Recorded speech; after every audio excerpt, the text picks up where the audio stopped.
सुखदेव जी महाराज कहते हैं कि परीक्षित,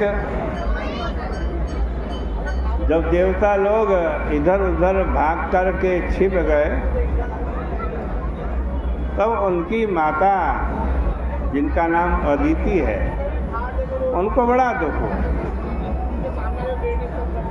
देखो, जब दैत्य मारे जाते हैं तब उनकी माता दिति को दुख होता है, और जब देवता हार जाते हैं तब उनकी माता अदिति को दुख होता है। यद्यपि अदिति अदीना है, हमेशा संतुष्ट रहती है, तथापि कभी कभी उसके मन में भी दैन्य का संचार हो जाता है। देखो, जो भेद भाव करे ना, उसका नाम दिति। यह देह अवखंडने धातु से बना हुआ रूप है। जो भेद भाव न करे, जिसकी बुद्धि समन्वयात्मक और समन्वय करने वाली होती है, उसका नाम होता है अदिति। अदिति के शरीर से देवता प्रकट हुए, किंतु दिति भेदभाव रखने वाली, खंड खंड करने वाली और संघर्ष वायुमनस्य परायणों की ही जननी होती है। तो ये 10 दैत्यों के अंदर सब गुण हैं। तो भाई अदिति जब दुख में डूबी हुई थी, तब एक दिन कश्यप जी महाराज आश्रम में आए। कश्यप जी बराबर विचरण करते रहते थे, किसी एक आश्रम में रहने वाले नहीं थे। उन्होंने जब देखा कि उनकी पत्नी अत्यंत दुखी हो रही है, तब पूछा कि देवी, तुम्हारे घर में कुशल तो है ना?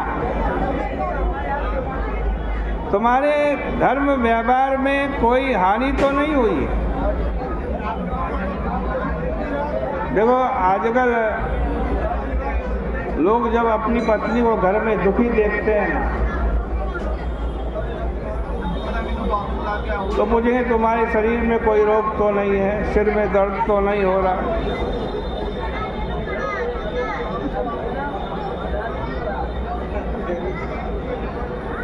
तुम्हें पैसे की कमी तो नहीं है? तुम्हारा किसी ने अपमान तो नहीं कर दिया?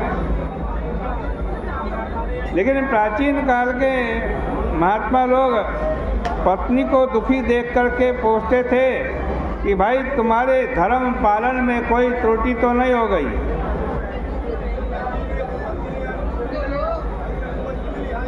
तुम उदास क्यों होती नहीं? तो कश्यप जी पूछते हैं कि अदिति, क्या तुम्हारे घर में कोई अतिथि आया और बिना खाए लौट गया?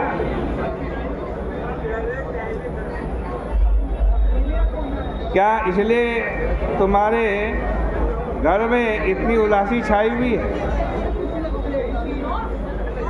तुम तो कुटुंबनी हो।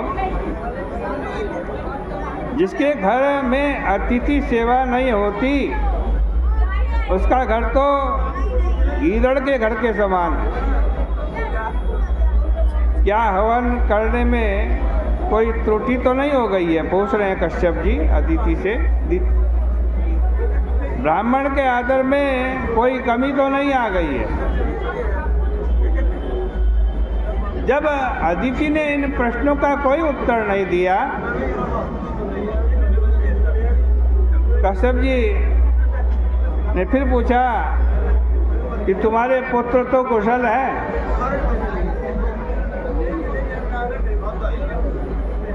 तुम्हारा मन अस्वस्थ क्यों दिखाई दे रहा है? अब अदिति ने कहा कि महाराज सब कुछ कल्याण है, जब आप जैसे महात्मा हमको धर्मोपदेश देते रहते हैं तो हमारे धर्म पालन में कोई बाधा आ ही नहीं सकती। ये सारी की सारी प्रजा आपकी है, आप सबके प्रति समान है। फिर भी ईश्वर का नियम है कि जो कोई उस ईश्वर का भजन करता है ना, वो ईश्वर भी उसके प्रति पक्षपात करता है। मैं आपकी दासी हूँ, हमें केवल कष्ट इस बात का है कि दैत्यों ने हमारे पुत्रों का स्थान छीन लिया। मैं बहुत दुखिया हो गई हूँ, इसलिए हमारे पुत्रों को पुनः उनका स्थान मिल जाए ऐसी कृपा कर दीजिए।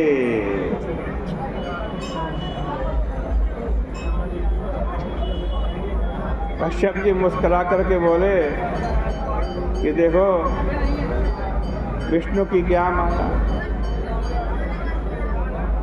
यह सारा जगत स्नेह की रस्सी से बंधा हुआ है। कहाँ तो यह अनात्मा भौतिक शरीर और कहाँ नित्य शुद्ध बुद्ध मुक्त प्रकृति से परे अभौतिक आत्मा। कौन किसका पति, कौन किसका पुत्र, लेकिन लोग मोह के कारण फंसे हुए हैं। देवी अब तुम जगत गुरु भगवान वासुदेव की आराधना करो,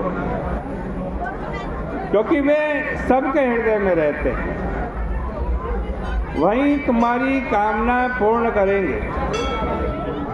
हमारा यह निश्चय है कि भगवान की भक्ति कभी व्यर्थ नहीं जाती। भक्ति के सिवाय दूसरी कोई वस्तु अमोघ नहीं है। अमोघा भगवत भक्ति नेतरेति मतिर्मम, नेतरेति मतिर्मम। भक्ति से अमोघ कुछ नहीं है, क्योंकि भक्ति का फल मिलना ही मिलना है। आज की चर्चा का यही विराम करते हैं। प्रेम से